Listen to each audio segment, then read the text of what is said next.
Assalamualaikum warahmatullahi wabarakatuh. Di sini saya akan menjelaskan bab 13, perubahan sikap Eropa terhadap Afrika.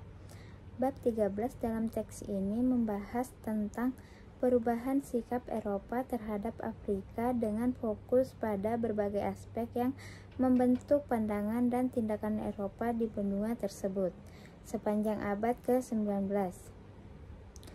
Penulis Rodin Hallet yang merupakan dosen senior dalam sejarah di Universitas Cape Town menguraikan berbagai elemen yang memengaruhi interaksi antara Eropa dan Afrika, mulai dari rasa ingin tahu ilmiah hingga misi peradaban.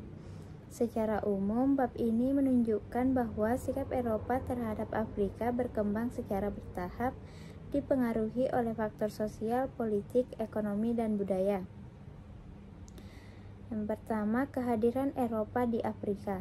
Pada awalnya, kehadiran Eropa di Afrika bersifat terbatas pada eksplorasi dan perdagangan di sepanjang pesisir. Namun, seiring waktu, kontak ini semakin dalam dengan upaya eksplorasi lebih jauh ke pedalaman. Pada abad ke-19, misi perdagangan, pertualangan, dan agama mulai mengukuhkan pijakan Eropa di Afrika. Hal ini mendorong eksploitasi sumber daya alam Afrika dan menimbulkan minat politik dalam pengendalian teritorial yang pada akhirnya membuka jalan bagi ekspansi kolonial Eropa. Yang kedua, keingintahuan, ilmu pengetahuan, dan romantisisme. Rasa ingin tahu Eropa terhadap Afrika berakar dari keinginan untuk menjelajahi wilayah yang masih belum banyak diketahui. Para penjelajah, ilmuwan, dan penulis berperan dalam membentuk persepsi Eropa tentang Afrika melalui laporan-laporan perjalanan dan tulisan-tulisan ilmiah mereka.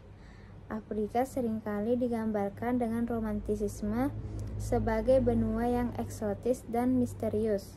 Kisah-kisah pertualangan di Afrika menciptakan mitos tentang benua tersebut di mata masyarakat Eropa, memperkuat anggapan bahwa Afrika adalah wilayah yang perlu dieksplorasi dan dipelajari.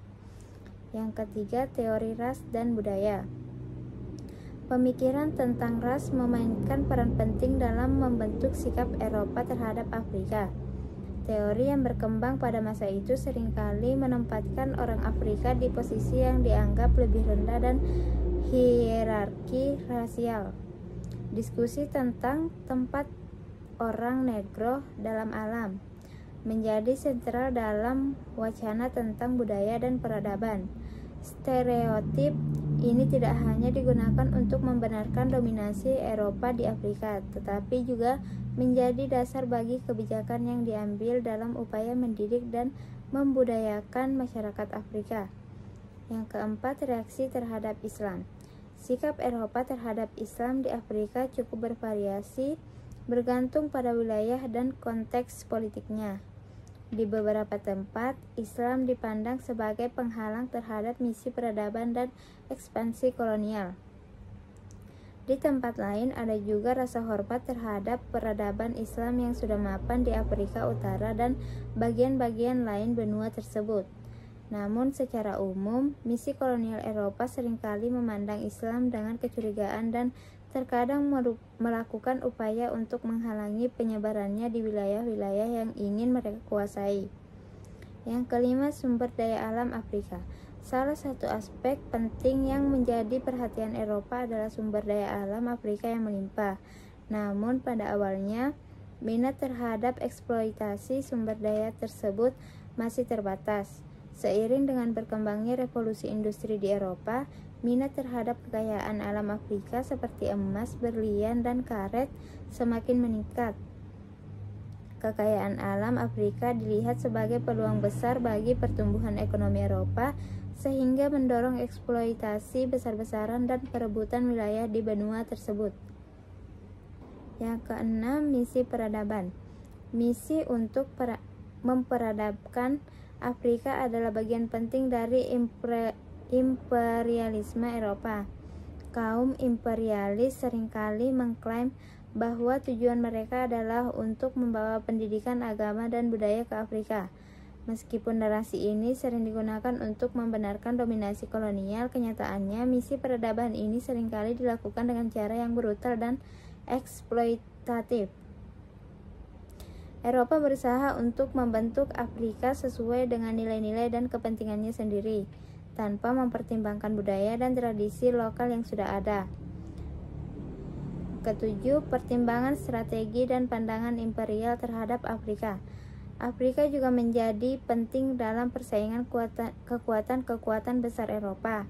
Lokasi strategis beberapa wilayah di Afrika seperti terusan Suez menjadikan benua ini medan penting dalam politik internasional.